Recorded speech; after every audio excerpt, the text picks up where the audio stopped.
Ang tawag ng tungkulin, kahit linggo may trabaho ako. May tumawag nga sa akin, kaya pupuntahan namin ang aking anak. Ganyan ang trabaho ko. Kapag may on-call, pupuntahan ko talaga. So ayun nga, nandito kami sa Kapitan Pepe, Cabanatuan City. Ginaw ang anak ko, paano napakalakas ng aircon nila, nakatodo. Sanay talaga sila sa sobrang lamig. Napakasarap nga dyan. So ayun nga, tapos na kami ng anak ko magtrabaho at maglilibot na kaming dalawa. Naghahanap na nga kami ng sasakyan dyan. Yan, bahay nila. Manang Nancy, oh. Yun, ang bahay nila. Manang Sunya. Siguro ba maturog ka pa ita. Oh, ayan.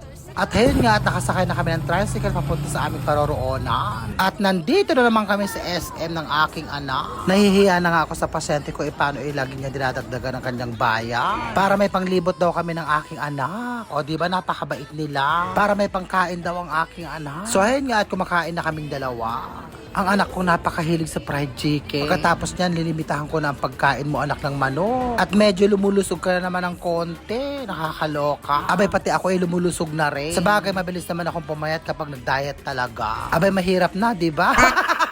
At hen nga, tapos na kami kumain at naghuhugas na ng kamay ang aking anak. Paano nagkamay na siyang kumain? Hirap na kasi magkutsara at tinidor, nakakaloka. Uwi na nga kami dalawa niya. Baka mamaya abuti na naman kami ng ulan. At nagbabadya na naman ang malakas na ulan. Kaya nga nasa jeep na kami, ayan, umulan tulo. Umuwi muna kami ng bahay para magpatila. Pagkatapos niya, nagpunta na kami sa palengke. At mamimili nga kami ni Maro ng ulam. At mga baon niya sa school. Siya na nga pinamili ko sa pagkain niya. At hirap din siya makaisip ng mga uulamin niya. At least alam niyang mahirap mag-isip ng uulamin. Ba't na nga eh? So ayun nga, at pauwi na kami ng bahay. Kain tayo. Ang ulam namin ay tinapa. Oh. Tapos nag-ihaw ako ng sili, green na sili. Oh.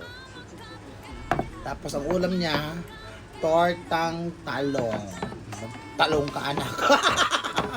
Hindi puro manok. Puro ka manok ngayon. Ang sarap ng ulam namin, oh.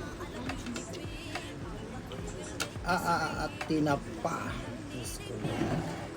Puro na lang kami manok ni Maro.